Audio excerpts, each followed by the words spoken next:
Bueno, ahora sí estoy grabando. Ya están viendo la imagen, ¿cierto? Bueno, entonces vamos a comenzar hoy. ¿Sí están viendo la imagen o no? Sí, Ustedes señor. hayan... Sí, Sí, Bueno, profe. profe. Sí, entonces profe. vamos a empezar a hablar de la historia como una disciplina del conocimiento. Yo ahora 8 días les estaba comentando que la historia es una ciencia social y hace parte entonces de las ciencias sociales que recuerdan ustedes cuando en época de colegio veíamos geografía, veíamos historia, veíamos filosofía, todas esas ciencias hacen parte de las ciencias sociales. Entonces, la historia es una ciencia social como tal. Bueno, hay una cosa que es muy importante. Vamos a ver qué es la historia como disciplina. Me voy a hacer a este lado. Ella tiene como disciplina un objetivo. Primero, ese objeto de la historia o su objetivo es contar, narrar todos aquellos acontecimientos que han marcado la vida de los hombres.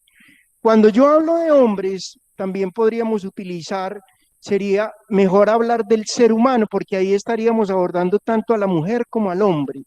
Los pueblos y las culturas. Hay algo que es muy importante que yo hubiera agregado aquí. La importancia dentro de las culturas son las grandes civilizaciones.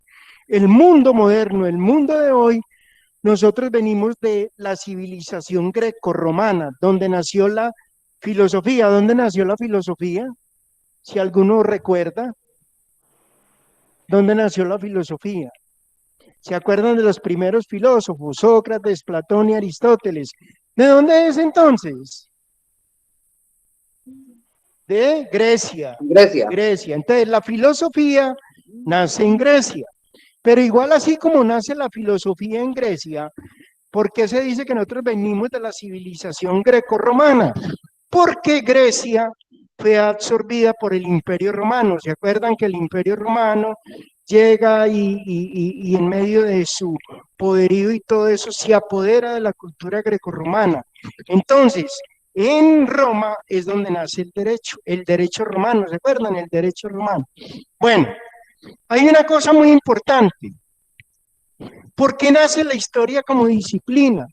Porque los hombres, los pueblos y las culturas empezaron a preguntarse por el pasado para ellos entender un poquito el presente y poder ir formando el futuro. Ahora 8 días también les había hablado de eso. El hombre de hoy se pregunta continuamente por ese pasado para comprender ese presente y poder empezar a formar el futuro. La forma de abordar el objeto y el objeto mismo ha cambiado con el tiempo. ¿Por qué ha cambiado? Yo les quiero contar algo que es muy importante. Oh, hola, bien pueda. ¿Por qué ese objeto ha cambiado? Porque siempre el hombre en el desarrollo de su historia ha tenido ¿qué? La necesidad de ¿qué? De saber de dónde viene y para dónde va. Pero resulta que en la medida que él ha comprendido de dónde viene y para dónde va, el hombre también ha empezado a buscarle un sentido propio a su propia vida. ¿Y quién es mejor para darle a uno cuál es el mejor sentido de su propia vida? Lo que vivieron sus ancestros pasados en el pasado, lo que él está viviendo en el presente y lo que él espera alcanzar hacia el futuro. ¿Tú qué esperas alcanzar ahora para el futuro? Tener tu carrera profesional, ¿cierto? Todos los que están hoy aquí conmigo, que están en sus casas, lo que aspiran a un futuro es poder tener un título profesional. ¿Quién irá contando eso o narrando eso? Por ejemplo, la misma historia se encarga. Yo, por ejemplo, cuando tengo un módulo que se llama de ética, siempre a los muchachos los pongo a redactar un documento. A lo mejor a ustedes les va a tocar conmigo. Y es responder a esta pregunta: ¿quién soy yo? Esa pregunta también se la hizo Aristóteles, que todos en algún momento nos teníamos que responder a sí mismos quiénes somos nosotros. ¿Y por qué lo tenemos que hacer? Porque es una forma de empezar a reconstruir mi historia. aunque a veces uno sentase a escribir, a redactar quién soy yo, es bastante traumático. A mí cuando me hacen ese documento, los muchachos siempre me dicen, don Carlos, qué trabajo tan difícil. Pensamos que era fácil, pero yo empecé volada. Y cuando yo dije, no, pues es que puedo escribir por ahí unas 40 hojas de mi vida. Cuando iba en la segunda hoja, se me acabó la carreta. Ya no sabía más qué decir.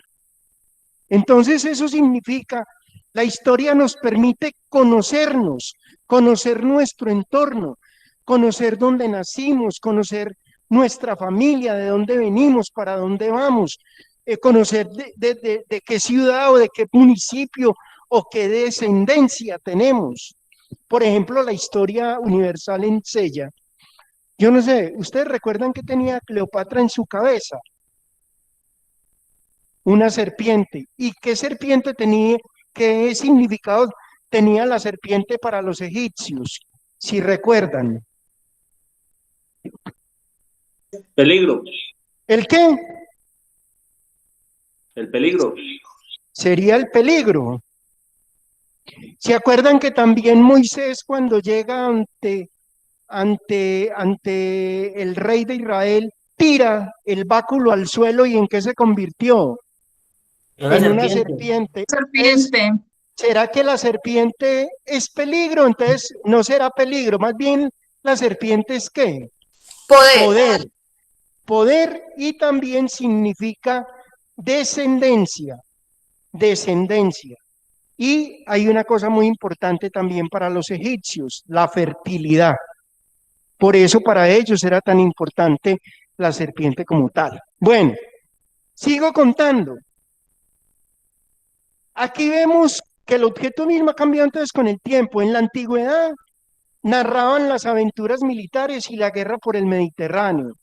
¿Se acuerdan de esas historias de Olimpo, las historias de los grandes primeros dioses en Grecia, todo lo que ellos vivían, las historias del Coliseo romano, de que era el ejército rojo, lo del emperador, lo de Nerón, lo de Calígula?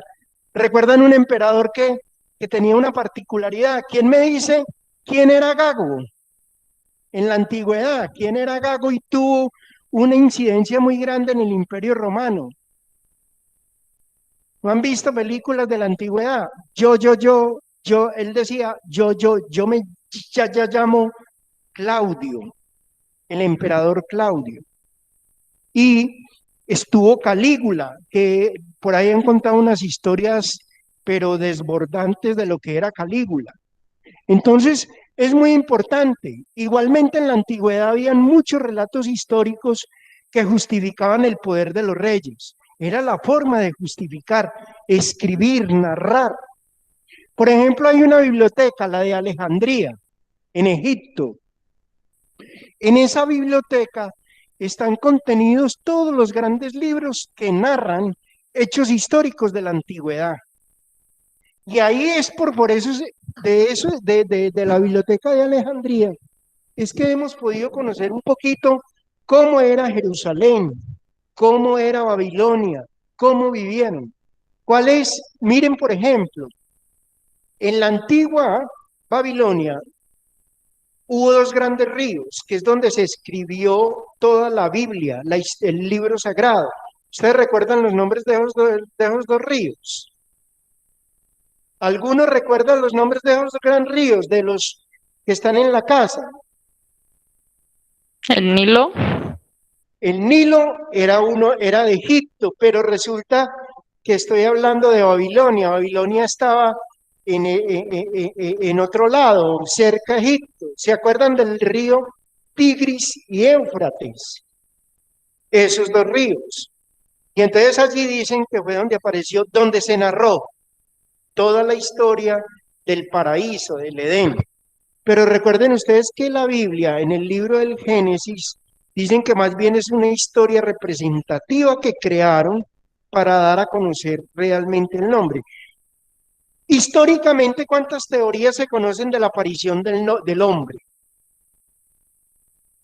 Una, la de Adán y Eva, ¿cierto? Que esa es muy, como muy alegórica, como muy fantasiosa, que el hombre estaba solo y un día le dijo a Dios que él se sentía solo y que entonces el hombre estaba dormido y que Dios llegó y le sacó una ¿qué? Una costilla. Y que de allí entonces dio para que apareciera ¿quién? La mujer. Entonces le dijo al hombre y a la mujer que ellos dos iban a empezar pues a convivir y que de allí iba a venir generación tras generación. ¿Y cuál es la otra historia que hay de históricamente hablando de la aparición del hombre? ¿Algunos de los que están en casa recuerdan? Charles La Darwin. evolución. ¿Cuál? La teoría de la evolución de Charles Darwin. Muy bien, la teoría de la evolución. Y entonces dice que la cuna de las civilizaciones, ¿en dónde? En África. ¿Y que vinimos de qué? ¿De dónde venimos nosotros? De los monos. Y que el hombre inicialmente era como los monos, encorvado. Eso nos ha contado la historia. Y entonces, ¿cuál de las dos historias es la verdadera? En este momento todavía hay un eslabón perdido, a pesar de que hay muchas evidencias que justifican tanto la una como la otra. Entonces, algunos se apegan de la historia religiosa y otros se apegan a lo que dijo Charles Darwin cuando decía que el hombre viene de los monos, esa evolución histórica. Bueno, continúo. En la antigüedad también se centra en la historia de los pueblos y de las naciones, y la disciplina se especializó y se fragmenta en una historia política, económica y social. Esa historia social, política y económica no la cuentan. Hoy tengo que hablar de esto, obligatorio, para que ustedes ya cuando lleguemos a la historia de Colombia, vamos como aterrizando un poquito muchas ideas. Bueno, continúo. Igualmente se adopta el método científico, el nomotético y está el ideográfico. Ya les voy a explicar qué son los dos. Bueno, ahí viene una definición de conceptos. El primer concepto, ¿qué es la antigüedad? Dentro del periodo antiguo podemos ubicar tanto la historia de Egipto antiguo, es lo que estábamos hablando ahora de Cleopatra, Alejandría, todo eso. Y la antigua Grecia clásica, ya hablamos de los primeros filósofos, todo eso. Y del Imperio Romano, también ya hablé del Imperio Romano. No me voy a detener en ellos, pues así como muy someramente como tocando, que es aquel periodo que va desde 1200 antes de Cristo hasta el 476 después de Cristo. Miren todo el tiempo que pasó antes de que todo eso pues lo conociéramos. Vino otra época muy importante, con la caída del Imperio Romano, entonces viene lo que conocimos con el nombre de la Edad Media.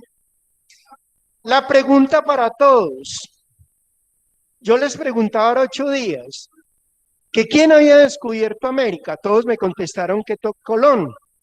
Y entonces parece como si en algunos libros de historia, la historia de América, como si América hubiera aparecido en ese momento, como si no hubiese ocurrido ningún hecho trascendental en esta parte del mundo. Pues resulta que mucho antes de eso. ¿Cuándo fue el descubrimiento de América? ¿Quién recuerda?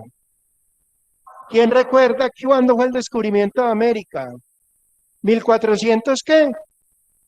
¿Ah? 92. No, 92, muy bien. Entonces resulta que hasta 1492, según eso, en América no había nada. No, antes todo por el contrario. Aquí había toda una cultura. Aquí habían una serie de civilizaciones. ¿Estaban qué? La civilización maya, la civilización azteca. Estaban los muiscas, los chichas, los incas. Imagínense ustedes. ¿Vieron Apocalipto o no? La película. ¿Vieron Apocalipto? Lo que están en casa. ¿Vieron Apocalipto? No, señor. No, profe. Los invito a que por YouTube vean Apocalipto para que se acerquen un poquito a la historia de los indígenas, de los mayas en Guatemala. Vivieron en Guatemala, Costa Rica San Salvador, y más arribita estaban los aztecas. Aquí hay un gran misterio que el hombre no ha podido descubrir, y es el siguiente. ¿Sabían ustedes? Hablamos ahora de Egipto. ¿Qué fue lo más tradicional en Egipto que todavía sorprende al mundo de hoy? ¿Las qué? Las pirámides. Las pirámides. Muy bien. Los que están en casa también muy bien que ahí contestaron. Las pirámides, las que más recordamos, son la de Keops, Kefren y la de Miserino. Resulta que esas pirámides, en el siglo XIX y XX, una serie de antropólogos hicieron unas investigaciones y se encontraron con una sorpresa, que la base piramidal de las pirámides de Egipto, Keops, Kefren y Miserino, tienen la misma base, la misma medición que tienen las pirámides de los mayas y de los egipcios. Ahí es donde, para que estén, por eso yo los quiero enamorar de la historia. No, resulta que los antropólogos, los arqueólogos se pusieron a medir la base de las pirámides solamente por, y resulta que están, imagínense, a millones de kilómetros la una de la otra, y son las mismas. Son las mismas. Y entonces, les voy a contar una cosa. Hay algo que a mí me sorprendió. Yo ya tuve la oportunidad de estar en el Cairo, porque quería ver cómo estaban construidas las pirámides. Y uno cuando ve, son unas piedras, el guía le explica a uno que cada piedra de esas puede pesar más o menos entre tonelada, tonelada y media y 2 toneladas. Y uno dice, bueno, la base la colocaron. ¿Cómo colocaron la segunda, la tercera? Bueno, dicen que a través de unas poleas y explican, pero resulta, para llegar a la cima, ¿cómo hicieron? Entonces ahí es donde viene una relación muy importante.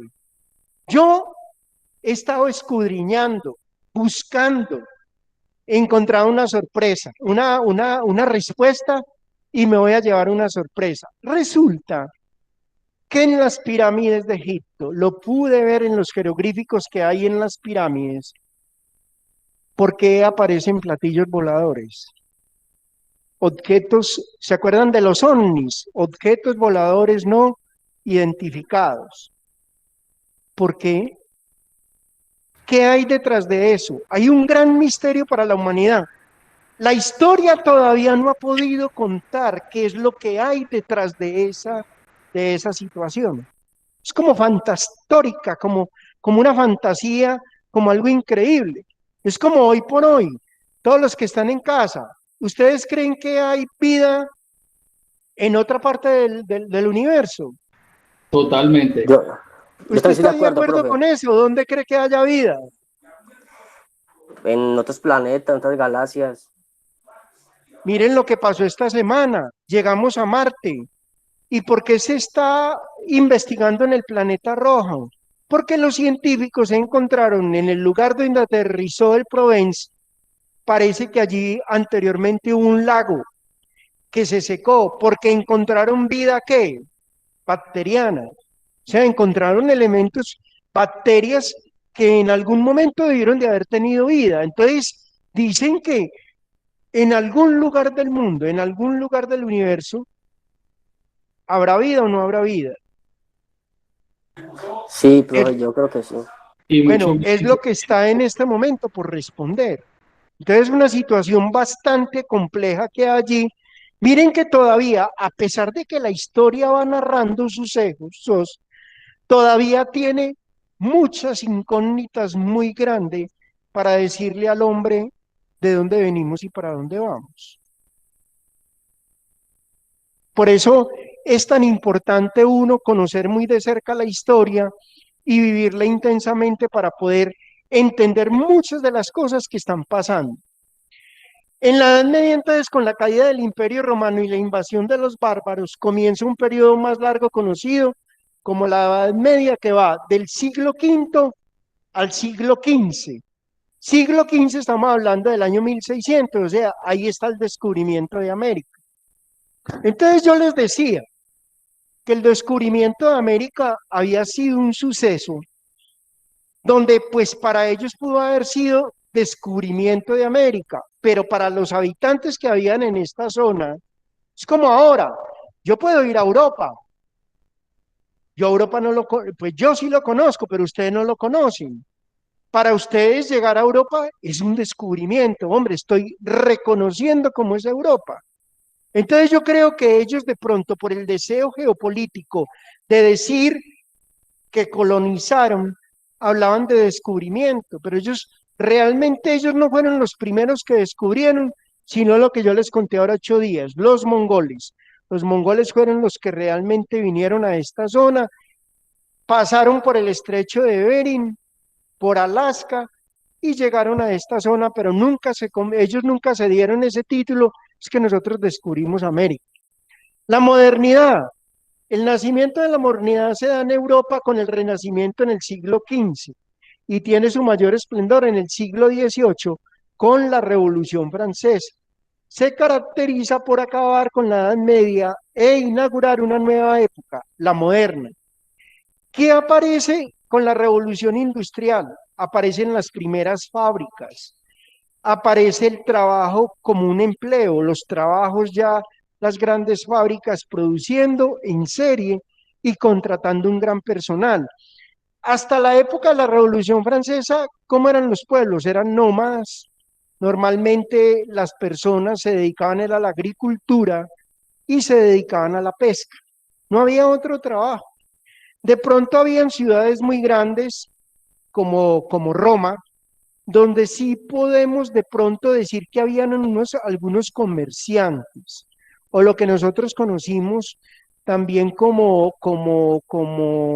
artesanos, que se dedicaron a vender dentro del Imperio Romano, a ejercer una profesión, pero como tal todavía no reconocida, como lo que pasó en la Revolución Francesa, que aparece como tal todo un proceso enmarcado en lo que fue ya con la Constitución del Trabajo.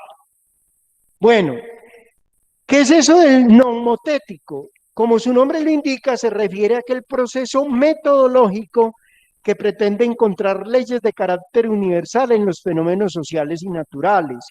¿Cuáles fenómenos sociales y naturales? Por ejemplo, para ustedes la palabra éxodo, ¿qué significa? O nómada.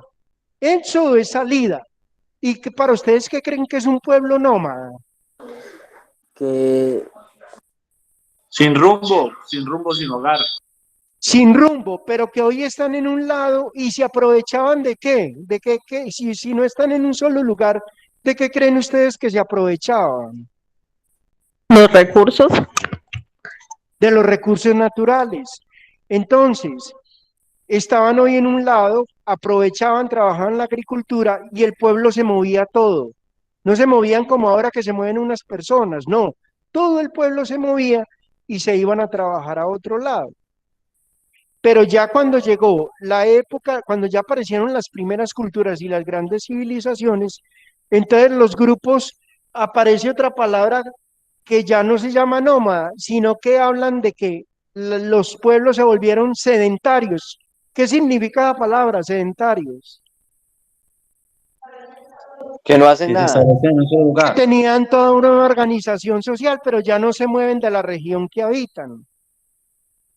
¿Estamos de acuerdo? Bueno, ideográfico. Dice que contrario a lo nomotético, es una forma de conocer que se centra en los contenidos particulares de cada fenómeno y que no pretende generalizar ni encontrar leyes en sus resultados. Aquí ya empiezan lo ideográfico, empiezan a aparecer las primeras ciencias. Hubo una época muy importante después de la Edad Media, que fue la época de la Ilustración. ¿A ustedes qué les dice esa palabra, ilustración? Donde fue que la gente empezó a ¿qué? Ilustración, a formarse ¿de qué forma? Académicamente, empezaron ilustración, empezaron a conocer, a investigar, a creer. ¿Cómo? A educarse, profe. A educarse. Pero resulta que en la Edad Media también la iglesia vio que esas personas que empezaron a educarse, empezó a ver que eran un peligro y cómo los empezaron a llamar.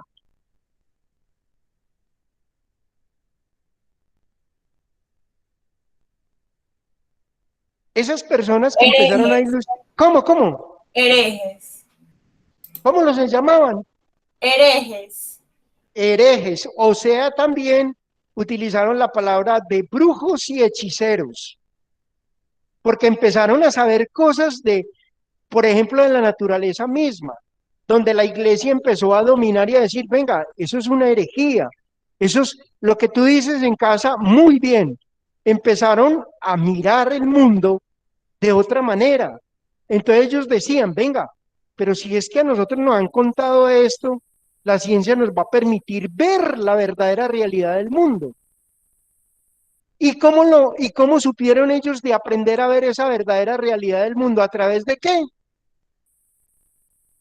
De la historia. Eso fue lo más maravilloso.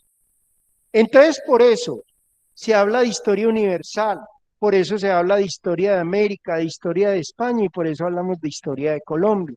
Entonces, ahí era donde yo quería llegar para que viéramos. Ah, bueno, y terminemos. Hay un método científico. En la modernidad, ella trajo una discusión sobre la mejor forma de obtener resultados en las diferentes ciencias.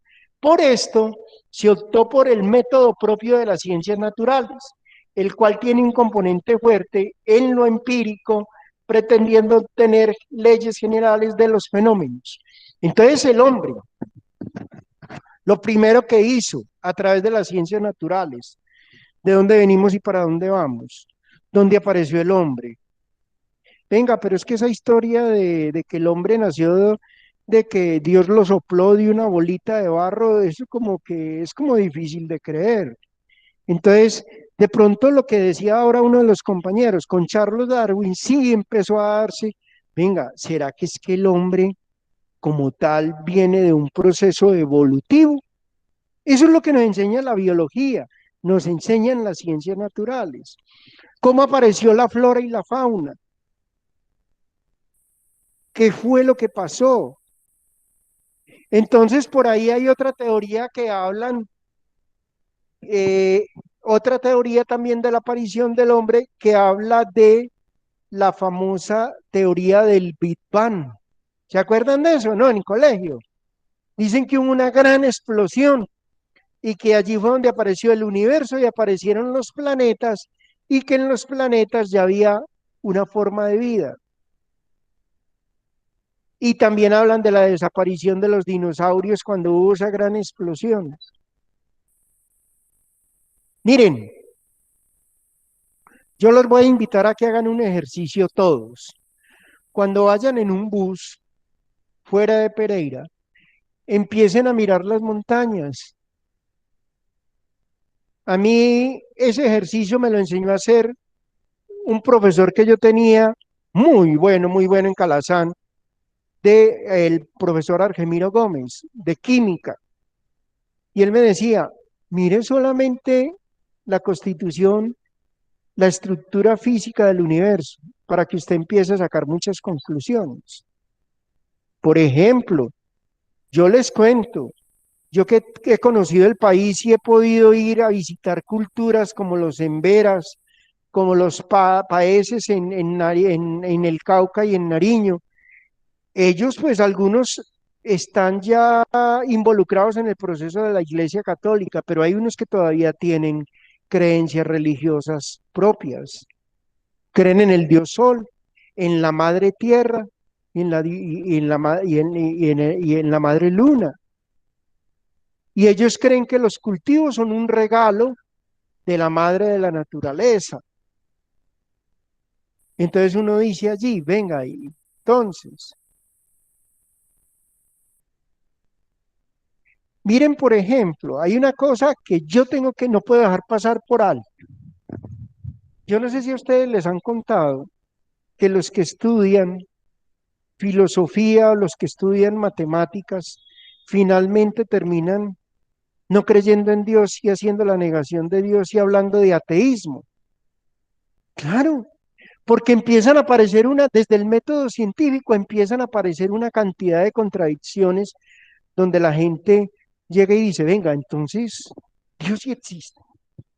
Yo, por ejemplo, estudié ciencias religiosas y yo sé que Dios existe porque yo digo, ver el colorido de los pájaros, ver la forma de las montañas, lo que yo les decía, cuando se monten a un bus empiecen a mirar las montañas.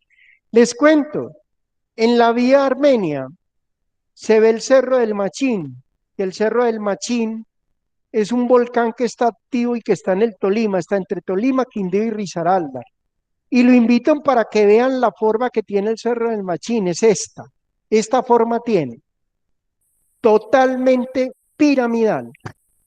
Y para los indios pijaos que estaban en el Tolima, ellos miraban con mucho respeto esa forma piramidal. ¿Se acuerdan por ahí en la historia antigua donde hablaban de la Torre de Babel? ¿Qué significaba la Torre de Babel para esas personas que habían emigrado del pueblo de Israel? Ellos quisieron construir una torre para poder llegar ¿a dónde? A Dios. Entonces ese significado de la pirámide, eso tiene un significado religioso para nuestros ancestros antiguos. ¿Qué es lo que pasa? Que en la modernidad el método científico nos ha hecho ir mucho más allá. ¿Cuándo por Dios nosotros nos imaginamos que una mujer iba a poder procrear un hijo fuera de su vientre? Nunca. Y ustedes vieron lo del bebé probeta y ustedes vieron todas las cosas que han hecho. Ahora están hablando de un montón de procesos genéticos. El mundo cada vez va, pero todo eso que yo les estoy contando, entonces lo hemos conocido a través de ¿qué? ¿Ya? Díganlo. De la De la historia. historia. La historia es la que nos ha llevado allá a conocer todo ese proceso. Bueno, ¿hay alguna pregunta? Sí.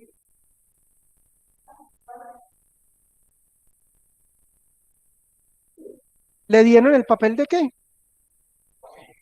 Porque él era un marino y ellos se dedicaban no a descubrir, sino a conquistar. En ese tiempo, la pregunta tuya es muy buena, porque en ese momento el país más pobre de Europa, ¿dime cuál era? España. El país más fortalecido y el país que mandaba la parada era Inglaterra.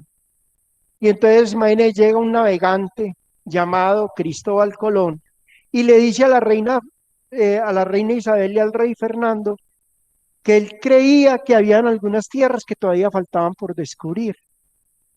Ay, y yo puedo hacer eso a nombre de la corona. Y entonces la reina Isabel le dijo, pero plata no tenemos. No hay plata, no hay forma, era el país más pobre, España era el país más pobre. Entonces Colón le dijo, no, pues miremos a ver si se puede. Y la reina, dice la historia, que lo único que dijo, le entregó todas mis joyas de oro. Entonces Colón dijo, pues con eso vamos a ver qué hacemos. Y después, cuando ya habían construido 2 de las 3 carabelas, él se ideó la forma de que como no tenía marinos, le propuso a la reina Isabel y al rey Fernando que le dejara sacar todos los presos de las cárceles. Entonces ya, solamente con ese hecho que les estoy contando, imagínense en el tipo de marines que llegaron con Colón a esta zona del mundo, a violentar los indígenas, a matarlos. Miren, por ejemplo, me gustaría, si les gusta la historia, que se compraran este librito. Este librito vale 58.000 pesos. Y se llama Colombia, una historia mínima, de Jorge Orlando Melo. Y les cuento, esta es la 3ª edición y la 3ª edición salió en octubre 20 y ya viene con hechos nuevos. Claro, el libro es sustancioso, trae casi 400 hojas. Pero para que ustedes se sienten y se disfruten la historia y para que vean la pregunta que tú acabas de hacer, los españoles llegaron no a descubrir, llegaron a robarse en todo lo que había, Por eso lo que pasó hace días en el Cauca, donde los indígenas paeses tumbaron esa efigie, ese monumento grande, porque dicen es que no nos sigan echando más carreta, que estos no fueron conquistadores, sino que vinieron fue a quitarnos nuestras tierras y a robarse nuestro oro y a robarse, a llevarse en todo. En este momento Colombia tiene dos galeones hundidos, el San José y el Santa Ana.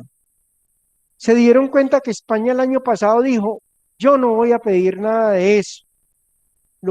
Colombia que los saque, están al frente de las costas de Cartagena. ¿Qué tienen estos galeones que se hundieron, que los hundieron los corsarios ingleses?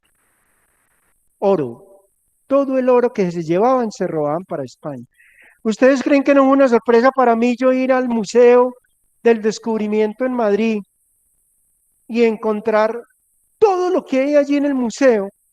Es de Colombia, la balsa muisca, objetos poporos de oro de los quimbayas, todo lo que era nuestro, lo tienen ellos allá como un tesoro. Y claro, era lo que los indígenas de manera obligatoria tenían que pagarle a quién, al tributo español. Y cuando no podían coger que tributaran, entonces llegaban y los eliminaban y los mataban. En el libro está que imagine que cuando los conquistadores llegaron, había una población cercana a 1.200.000 indígenas y en menos de un año se redujo casi a 400.000. ¿Qué pasó? Los mataron. Pero eso lo cuenta Jorge Orlando Melo, que es un magíster en historia, lo cuenta como un hecho real. Entonces, por eso se dice que no fue ningún descubrimiento, fue un hecho totalmente de conquista y donde vinieron y arrasaron los pueblos nuestros. Imaginen, los quimbayas que vivieron en esta zona tenían toda una estructura política. ¿Por qué? Porque tenían un cacique, tenían unas princesas, tenían unos chamanes que eran los sacerdotes. Claro, no adoraban, no eran cristianos, no había catolicismo, pero ¿a quién adoraban? Al sol Dios, al sol del... ¿No han ido al Parque del Café, lo de las leyendas? Lo de la Patasola, lo del Muán, lo de la Llorona, todo eso son historias que contaban nuestros indígenas que vivieron en el campo, por la naturaleza. Entonces son muchas cosas que la misma historia nos ha ido ayudando a descubrir para finalmente nosotros decir qué es lo que ha pasado. Miren, yo los invito a una cosa. Yo, por ejemplo, yo ya les conté, yo soy empresario del sector turístico. A mí mucha gente llega y me dice, don Carlos, ¿qué conozco primero? Tengo ganas como de irme primero a conocer Miami, ir a conocer Europa, y yo le digo, venga, ¿por qué no descubre primero su país? ¿Por qué no descubre primero las bondades y las cosas hermosas que tiene Colombia? Pero don Carlos, ¿será que sí? Hágale. Y empiezan a descubrir, y cuando ya a los años los manda uno para Europa, la gente viene totalmente, no, sí, muy bonito, Estados Unidos muy bonito, pero no, Colombia sí es una belleza. ¿Por qué los extranjeros están quedando en Colombia? ¿Por qué tanto extranjero está en Colombia? Por esa misma situación, porque los extranjeros dicen, nosotros no entendemos qué se van a hacer ustedes al exterior, sabiendo que tienen un país con una naturaleza tan rica, flora, fauna, agua, tienen de todos los elementos de la naturaleza para que ustedes se sientan orgullosos de lo que tienen y de lo que son. Bueno, entonces vamos a la aproximación de la problemática teórica. Etimológicamente la historia viene del latín historia, que significa utopía. Palabras que están relacionadas, como lo ha mostrado Mark Bloch en 1982, un historiador, en un trabajo de investigación, y se refiere al acontecer evolutivo de los pueblos, las sociedades, las culturas y los hombres. Las preguntas centrales son, ya vamos a hablar, entonces, ha ocurrido un proceso de evolución en pueblos, culturas, civilizaciones y en la sociedad misma y el hombre mismo. Miren, a mí me está pasando una cosa muy chistosa. Yo me pongo a ver las niñas de hoy a las que yo viví en mi época cuando era niño, y las niñas de hoy en día son así, más pilosas, más inteligentes. ¿Cómo eran los niños de mi época? Yo era muy piloso y mi mamá a mí me tenía como, yo digo a veces en los colegios, yo prefiero atajar y no empujar. Pero resulta que en el país sí ha habido un cambio generacional. Los muchachos de hoy en día son más inquietos, son más pilosos, les gusta más como, miren, anteriormente a la universidad llegábamos muy pocas personas. Hoy todos los jóvenes, muchos jóvenes, quieren estudiar, quieren prepararse. Sabemos pues de las dificultades de pronto que hay para conseguir un trabajo finalmente, pero todo el mundo dice, hombre, yo quiero realmente profesionalizarme en algo. Y entonces unos se interesan por la administración, otros por la contaduría.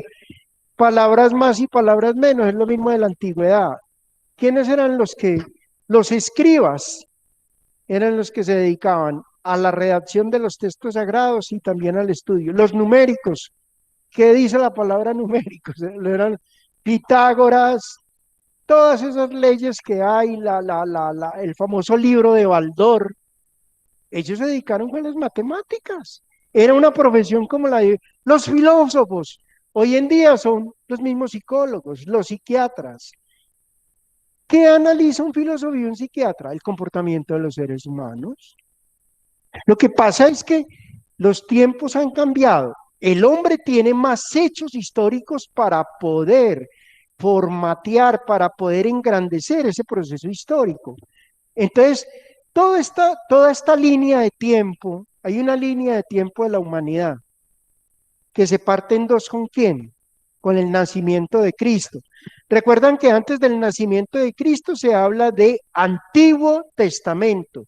Después del nacimiento de Cristo se habla de después de Cristo. Entonces, antes de Cristo o Antiguo Testamento, Nuevo Testamento, después de Cristo. Entonces, estamos en el año 2021. ¿Después de quién? ¿Del nacimiento de qué?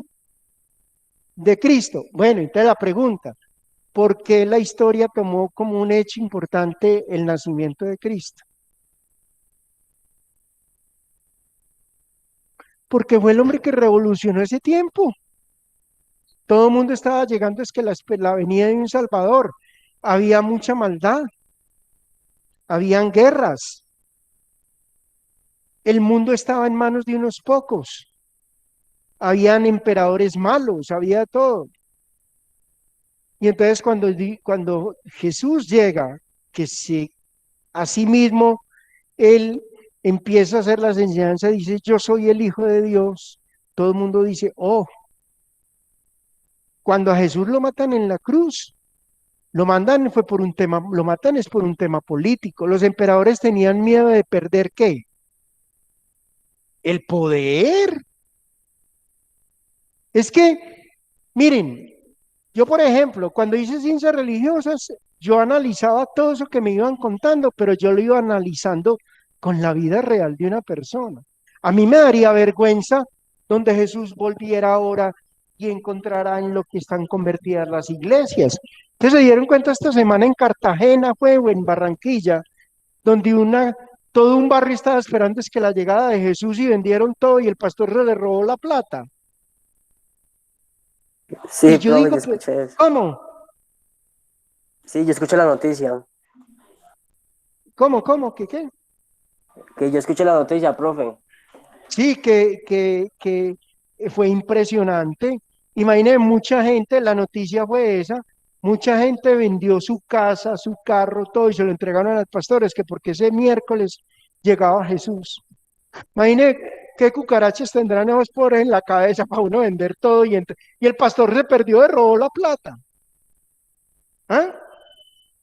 A ver, gente tan ingenua todavía. Miren, Y esto de las religiones es una cosa bien, bien tenaz. Usted va a la China, usted va al Japón, y ellos adoran no a Dios, a Buda. Pero resulta que Buda con la palabra Dios, sí, ese es lo máximo, es el ser supremo. Usted va a Medio Oriente, mire, hasta hace 10 años o 15 nos vinimos a dar cuenta, claro, el día que atentaron contra las Torres Gemelas, que Bin Laden dijo que los enemigos de los musulmanes eran Occidente, o sea, nosotros, y que estábamos en guerra con ellos, y nosotros no sabíamos, ni una guerra religiosa. Entonces imagine qué cucarachas hay en su cabeza. Y yo digo, el hombre antes de entrar a cuestionar esos aspectos religiosos, yo soy uno todos los días, yo creo en un ser superior, yo sé que hay un Dios, porque esos pajaritos de colores, toda esa vegetación, la belleza de mujeres que tenemos, la capacidad intelectual que tenemos, es de un ser supremo. Nosotros los seres humanos somos el ser supremo y amado de Dios.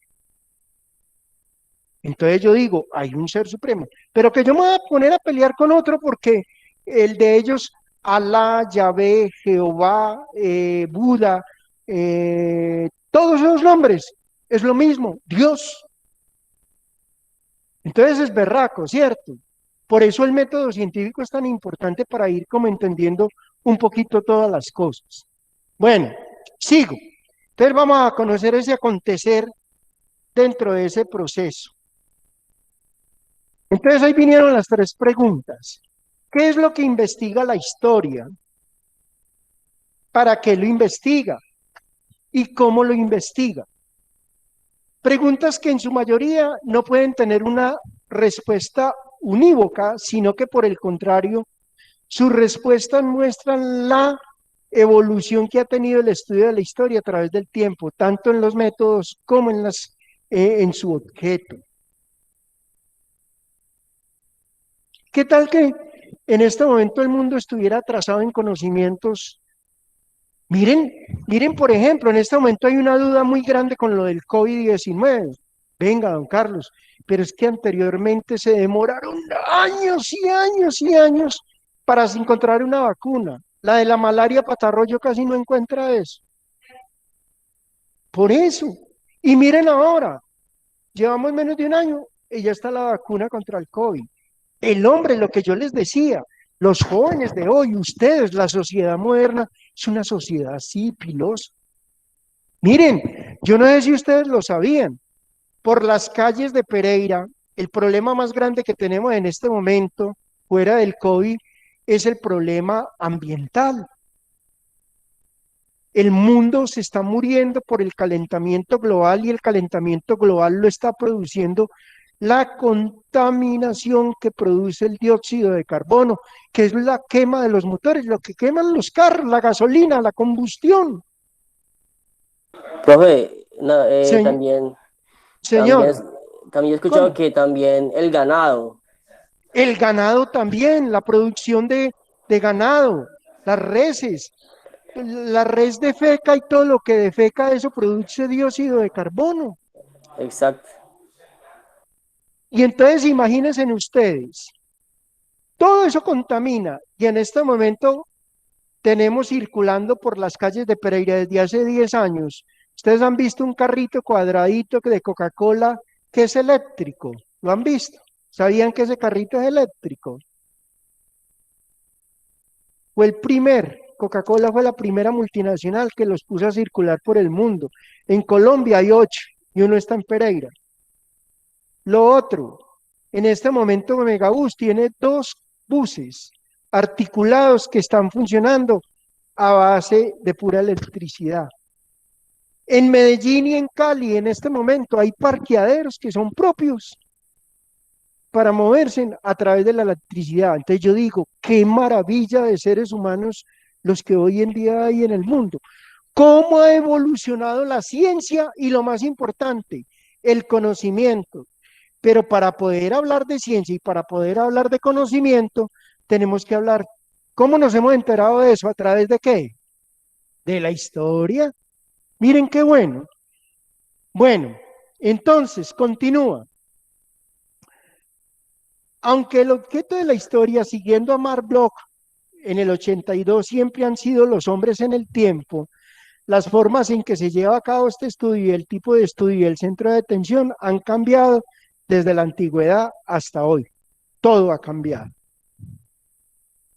Por ahí hará unos 20 años hicieron una película, no sé si ustedes la vieron, que es que el mundo está loco, donde en pleno Imperio Romano sale un negrito caminando por las calles del emperador con una, ¿se acuerdan que cargaban unas grabadoras así grandes? Y era una burla de lo que es la sociedad moderna a la antigüedad. Es que hemos avanzado una cosa lógica. Y miren, a Bill Gates le preguntaron hace poco, venga, usted que es el padre prácticamente de la tecnología, el hombre que ha revolucionado la industria de la tecnología en algún momento llegará a igualar la capacidad del ser humano, hijo del cerebro del ser humano. Nunca. Y ustedes han visto ese santanderiano que es matemático, que empiezan a decirle 8 por 4, dividido, elevado a la potencia de 4, y le dan una cifra grandísima.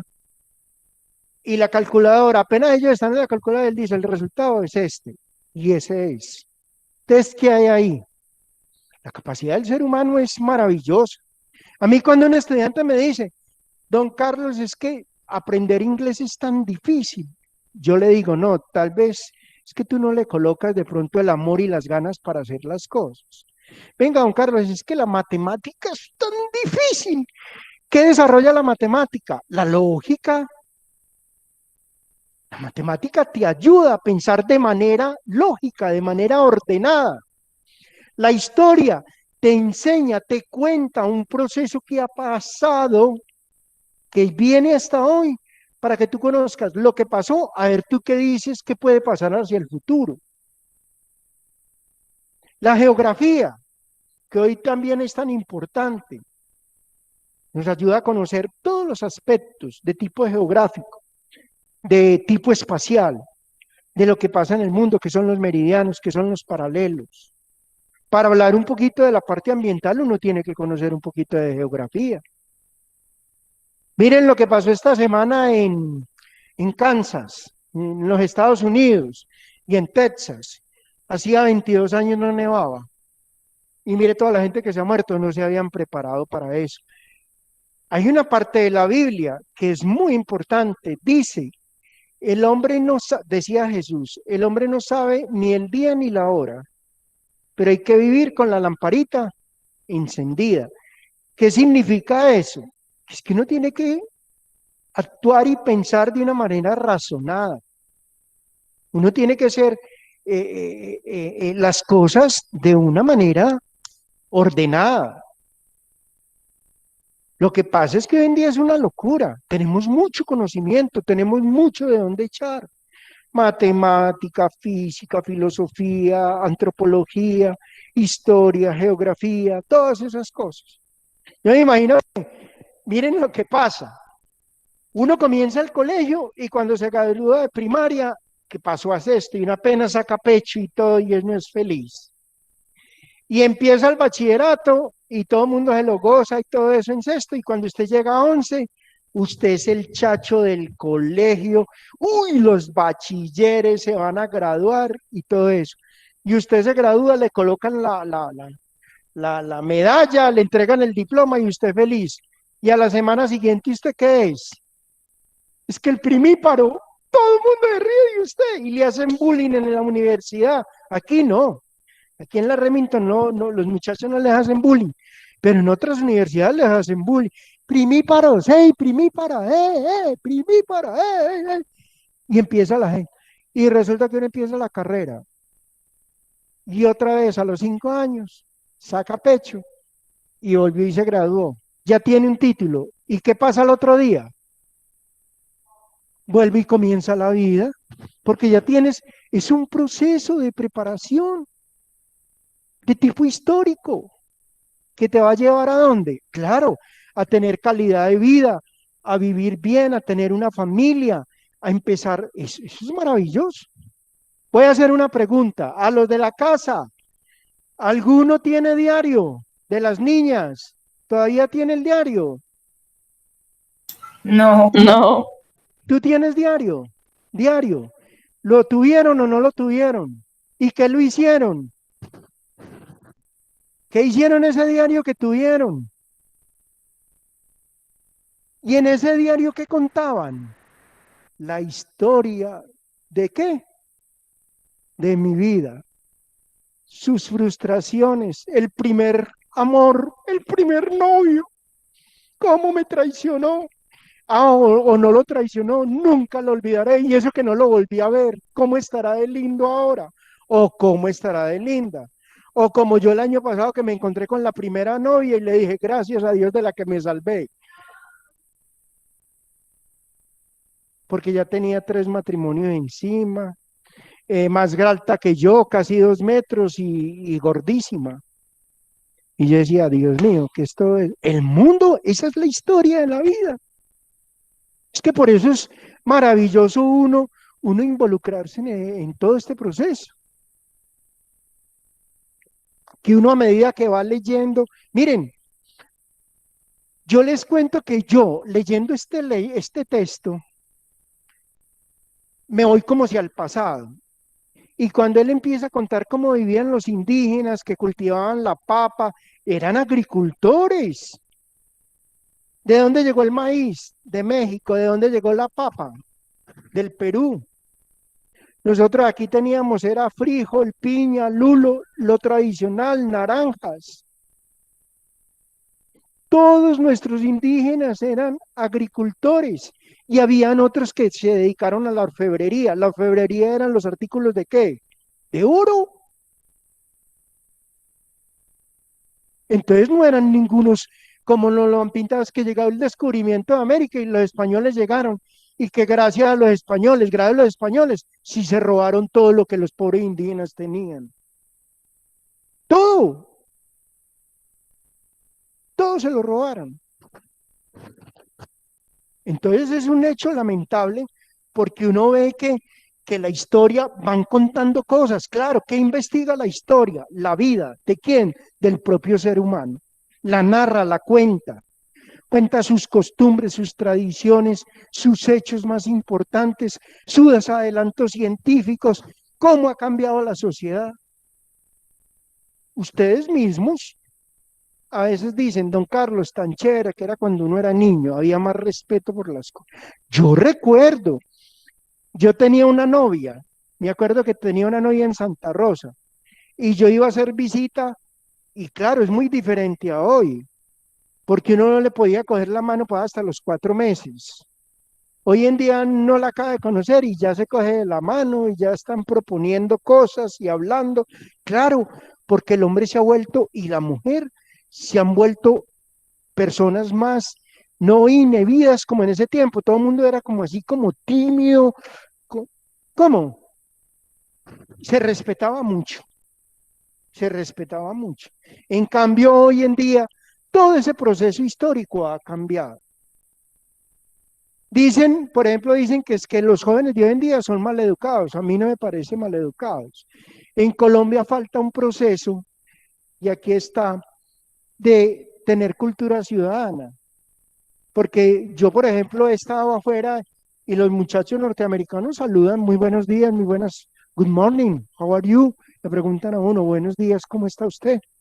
Son muy educados. Y aquí los niños que han tenido el proceso formativo desde la casa son jóvenes educados. De pronto, ¿qué es lo que ha pasado? Que por la situación laboral de tipo económico, hay muchos muchachos que prácticamente les ha tocado salir solos en la vida y no han tenido ese acompañamiento cercano de papá y mamá. Y entonces allí es donde de pronto se ha desfigurado, se ha descontrolado un poquito ese hecho. Está lloviendo. ¿Qué es eso? Bueno, vamos a continuar.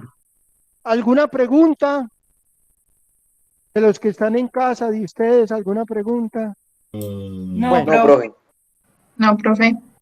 en la antigüedad la historia tomó la forma de una narración libre, todavía sigue siendo una narración libre, espontánea, que aprovechaba la capacidad de observación, de atención y la escucha del público hacia los más viejos.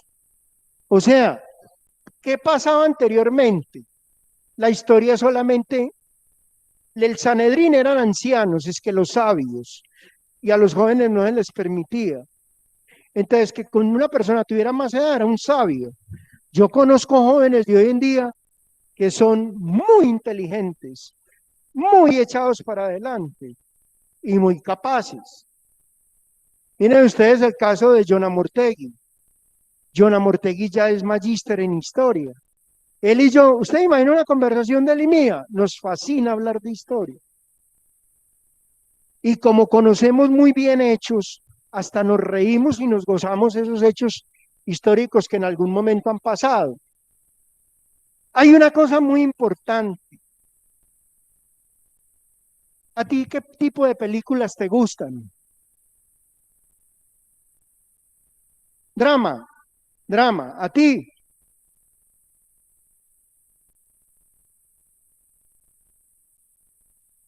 ¿Y a ti?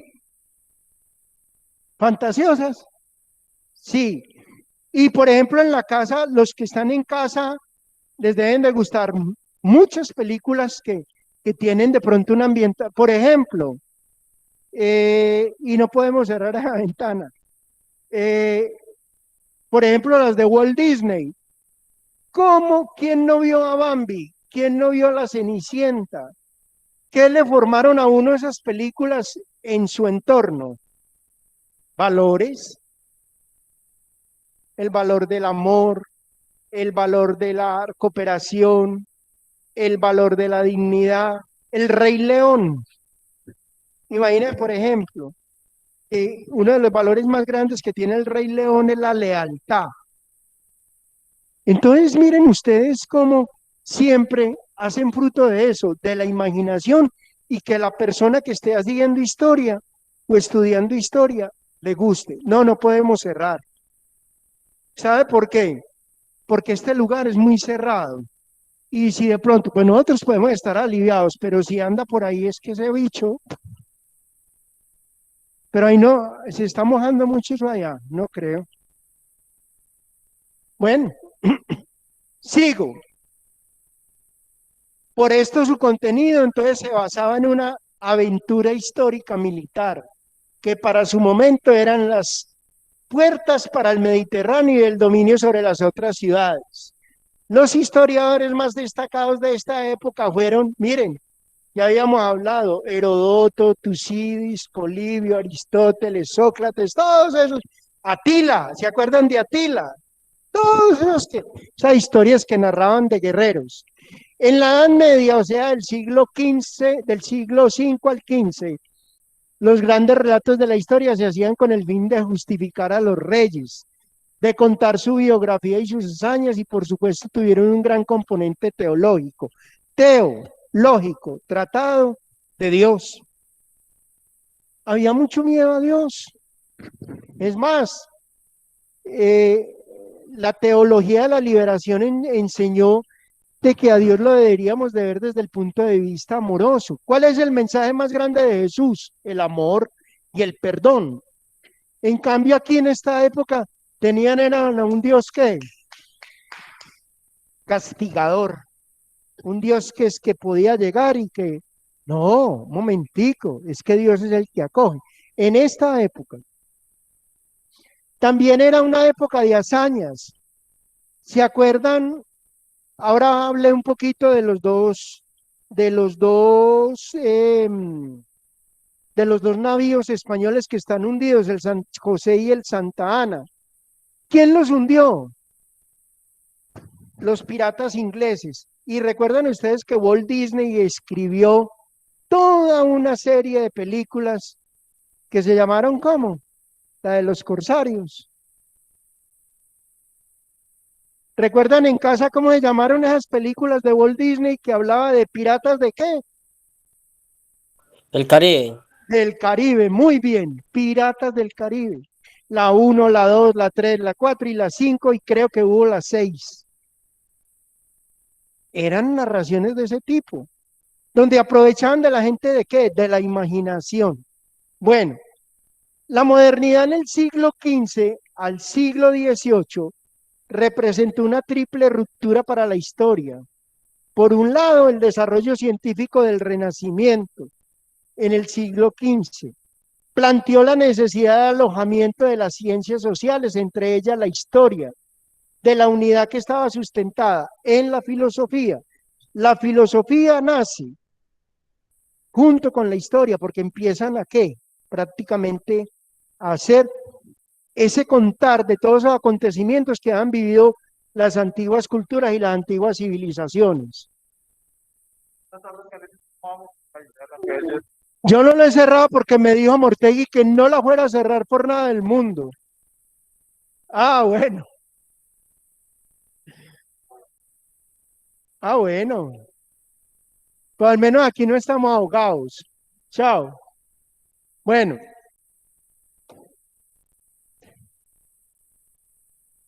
Es decir, las ciencias sociales son producto del mundo moderno porque con el desarrollo que va desde Copérnico, pasando por Galileo. ¿Qué inventó Galileo Galilei? ¿El qué? ¿El micro qué? ¿El qué? ¿El tele qué? Telescopio, que era lo contrario al microscopio. Y entonces ellos también empezaron a decir que habían otros planetas. Imagínense. Entonces se empieza a plantear a los conocimientos empíricos de la realidad que buscaba encontrar leyes naturales, universales, temporales, pues se creía que los seres humanos estaban gobernados por leyes como la naturaleza. En pocas palabras, se trataron de imitar los métodos de las ciencias naturales a las sociales. Entonces miren que todo esto es un proceso muy bonito. Hoy estamos hablando de una manera muy generalizada para empezar a hablar ya de lo que es la historia de Colombia. Miren que hoy estoy hablando como de todo un poquito, pero es como para que ustedes me entiendan y los que están en casa entiendan también cómo es todo este proceso. Yo, por ejemplo, les voy a contar una cosa. Yo tuve la oportunidad en Alejandría. ¿Cómo eran los primeros libros? ¿Ustedes creen que eran hojas? ¿Cómo eran? ¿Se acuerdan del papiro? Son unas hojas largas. Y los escribas, los escribientes iban contando allí los hechos históricos. En Alejandría, en el Museo de Alejandría, que todavía existe hoy en el Cairo, están esos papiros, donde están narrados todos los sucesos de la antigüedad.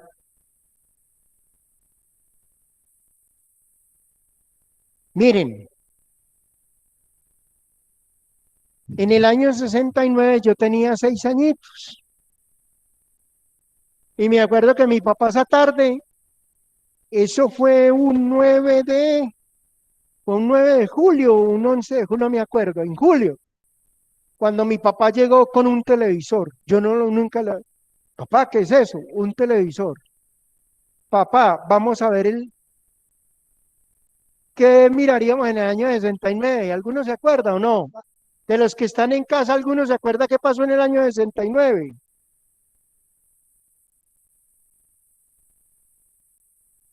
El hombre llegó a la luna. Y me acuerdo esa emoción que es que porque el hombre llegaba a la luna. Y resulta que yo hasta hace un año y medio estaba totalmente convencido de que el hombre había llegado a la luna. Que nos empezaron a contar hace año y medio a todo mundo. Los que están en casa saben que nos empezaron a contar. ¿Que eso fue qué? Mentira. ¿Un qué? Una falacia. Una falacia, una gran mentira. ¿Y fue de poder de quién? De Estados Unidos. Pero Estados Unidos no ha querido responderle al mundo. porque dicen que por qué la bandera en el documental se mueve como bandera si en la luna no hay qué. ¿Qué no hay en la luna? Gravedad.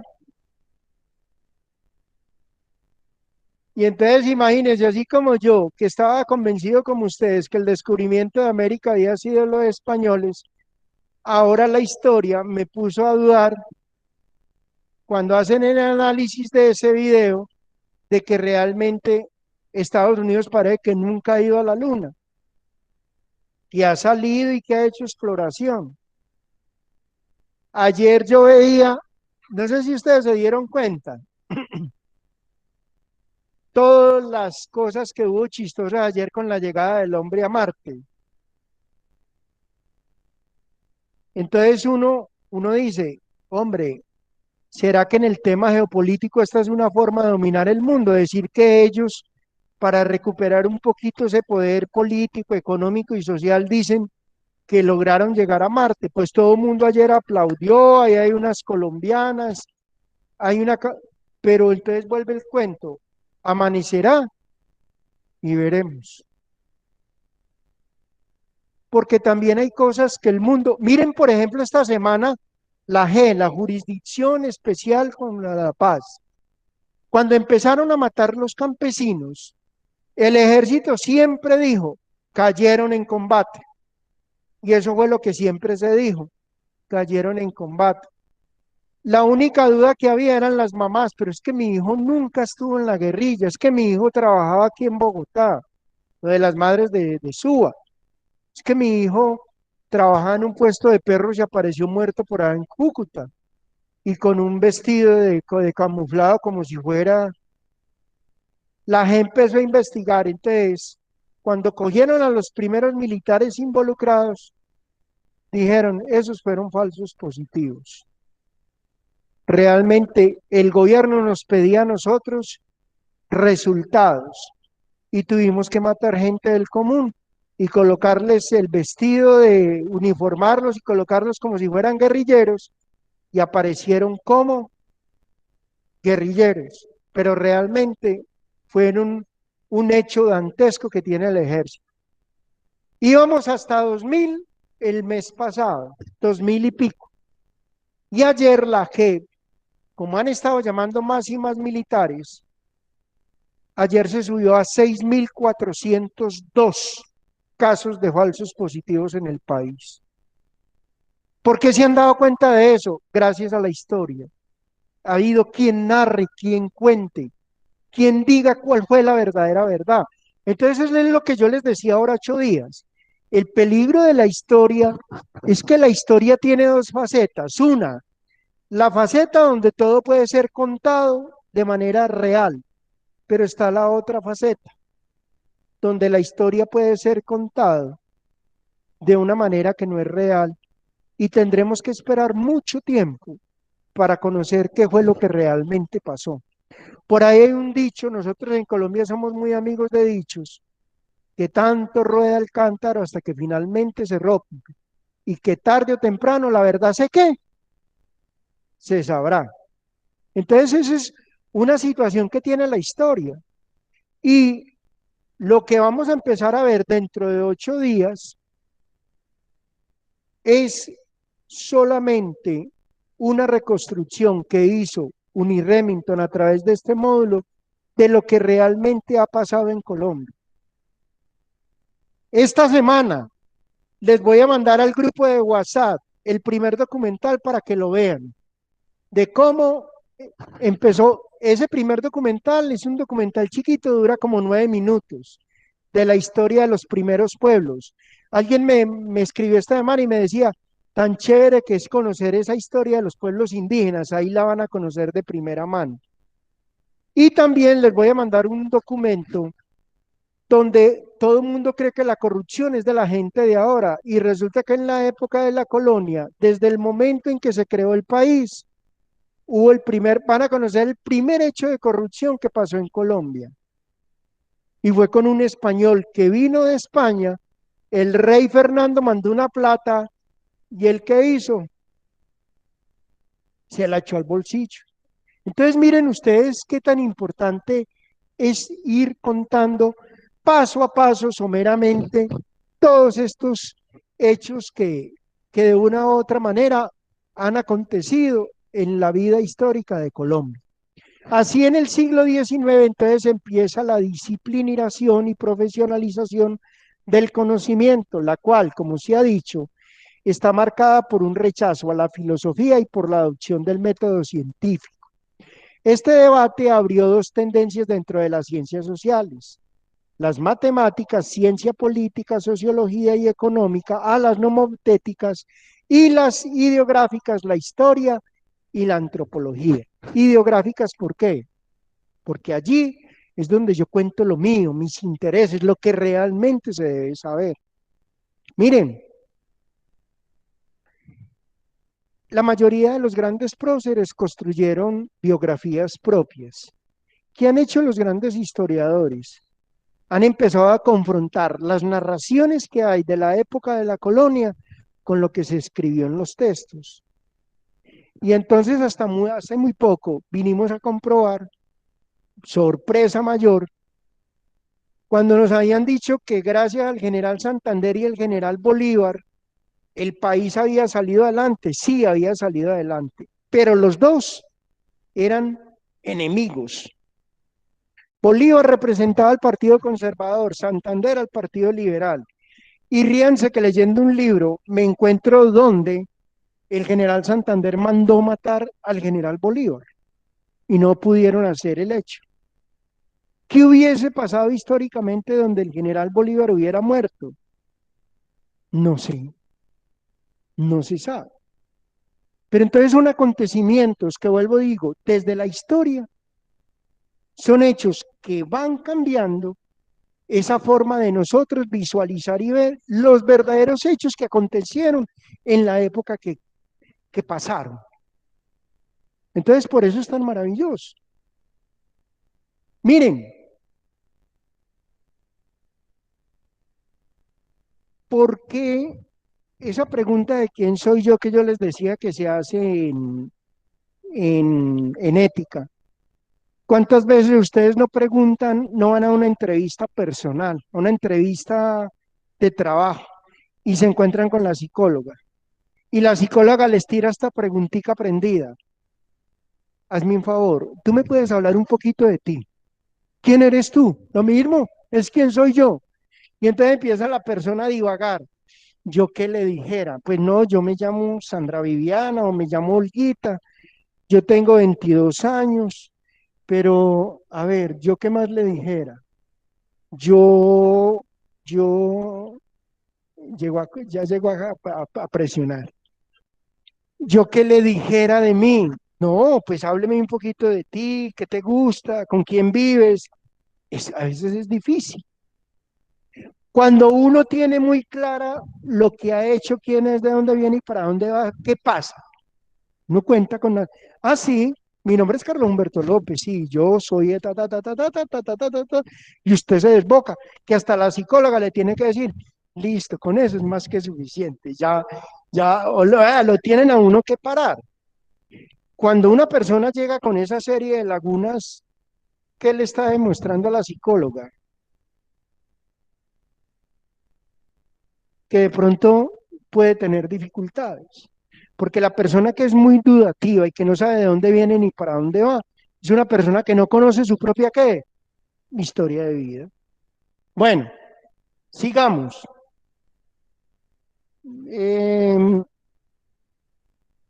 Esto que viene aquí abajo es muy importante. Voy a leerlo porque ya acabamos lo de hoy.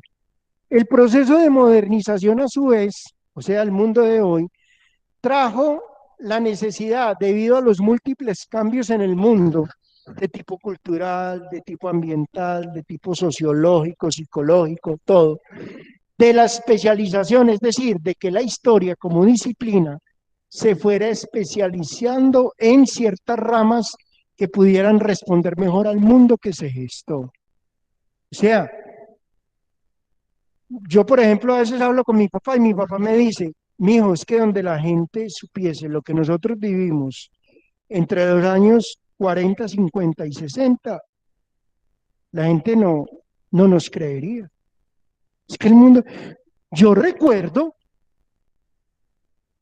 cuando aparecieron estos aparaticos, los celulares.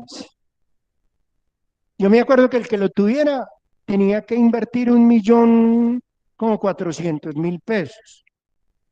Y eso no tenía imagen ni nada. ¿Cuándo, por Dios, nos imaginamos si yo iba a llamar a una tía de Estados Unidos, me iba para Telecom, que quedaba aquí a cuadra y media, y me sentaba, señorita, necesito hacer una llamada a Nueva York? Bien pueda, siéntese, caballero, que cuando la llamada esté lista, lo pasamos a la cabina. 1 hora, 2 horas, 3 horas, a veces toda la mañana ya perdida. Cuando casi a las 12 le decían a uno, por favor, don Carlos, pase a la cabina 8. Yo creo que a ustedes no les tocó, pero pregúntenle a sus papás. Ver ahora, tengo unos primos en Estados Unidos que nada más escogen el celular, les marco, y en cuestión de... ¿Qué hubo, mi hijo? Tal cosa, en cuestión de segundos. ¿Cómo ha avanzado? ¿Cómo ha avanzado la parte científica? ¿Cómo ha avanzado la ciencia? Esto es una locura. A mi esposa la operaron estaba mi hijo apenas iba a nacer y le dio apendicitis. Y el médico me dijo, la tengo que operar, pero se corre el riesgo de que se pierda el niño. Y le digo, doctor, pero ¿cómo me va a decir? No, pero yo voy a hacer todo lo posible. Listo, la operaron, me dijo, todo salió muy bien y todo, pero cuando la fui a ver ella, una chácara que era así, porque a uno le abrían todo el vientre. Y ahora usted va, una persona que operan de apendicitis, le abren 2 huequitos, por uno meten una cámara y por el otro meten el láser que succiona y chupa y hasta luego, y ya no lo tienen que incapacitar, lo mandan es que ese mismo día y que guarde reposo 2 o 3 días y después fresco. Es increíble. Entonces, este proceso de la modernización tenemos que aceptar. ¿Y quién es la única ciencia que nos ayuda a entender, a comprender y a vivir ese proceso? La historia. Bueno,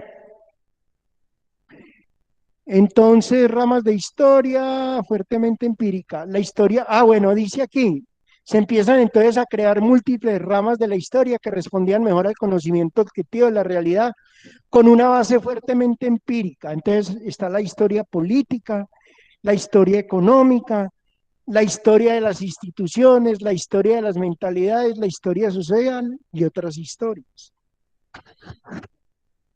Dentro de la historia social,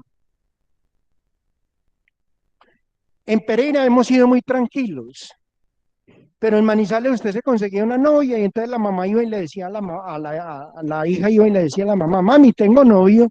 ¿Cómo se llama el novio suyo? Se llama Carlos López. López, ¿de dónde son esos López? López. No, mi hija, a mí eso no me da como seguridad, no me da tranquilidad. ¿Quiénes son esos López? ¿De dónde son? Esos López no serán los que tienen por los lados de Circasia o por los lados de tal parte unas propiedades. Todo era así. Ustedes imaginan vivir en esos y todavía, a pesar de eso, en Manizales se siguen formando muchas relaciones con el apellido. Es una vergüenza, sabiendo en un mundo tan moderno como estamos hoy. A mí, por ejemplo, me han preguntado, venga, don Carlos, ¿usted cómo ve lo de las relaciones extramatrimoniales? Yo, ¿cómo así que extramatrimoniales? Que los novios primero convivan y después se casen. Me parece maravilloso. Yo le decía en estos días a Monseñor, me parece maravilloso. ¿Por qué? Porque hubo un tiempo en que las parejitas se casaban. Resulta que el noviazgo es muy lindo. Hola, mi amor, ¿cómo estás? ¿Qué has hecho? Y uno, ¿qué pasa cuando uno conoce una niña nueva? Demuestra todo lo positivo lo de uno. Yo tengo un ejercicio en los cursillos matrimoniales, yo hago cursillos matrimoniales. Siento el novio al frente de la novia y empieza el novio. Susana, amo tus ojos. Y Susana, Carlitos, amo tu calvita. Y Susana, amo tu cuello. Y así como 1 hora diciéndose en cosas lindas y de todo. Y al final del ejercicio le digo, bueno, ahora el uno le va a contar al otro eso que nunca le ha contado por miedo de que la relación se acabe. ¿Qué pasa ahí? ¿Qué creen ustedes que pasa? Los que están en casa, ¿qué creen que pasa? La relación se acaba. No, la puso muy dura. No, pero es que yo cómo le voy a contar a él esto de mi pasado, es parte de mi historia. ¿Por qué? Porque no nos mostramos como somos. Entonces, hay que tener mucho, mucho, mucho cuidado con eso, porque, porque uno, la historia es el mejor amigo de uno para uno saber realmente dónde viene y para dónde va, y eso hace parte de la historia social. El proceso de modernización, a su vez, trajo la necesidad, debido a los múltiples cambios en el mundo, esto es lo mismo, volvieron y copiaron esto aquí, esto está repetido en el módulo. Entonces, miren, espero que les haya quedado muy, muy, muy fundamentado la importancia que tiene la historia para el mundo de hoy. Les coloqué miles de ejemplos a nivel histórico, a nivel político, a nivel social y a nivel personal.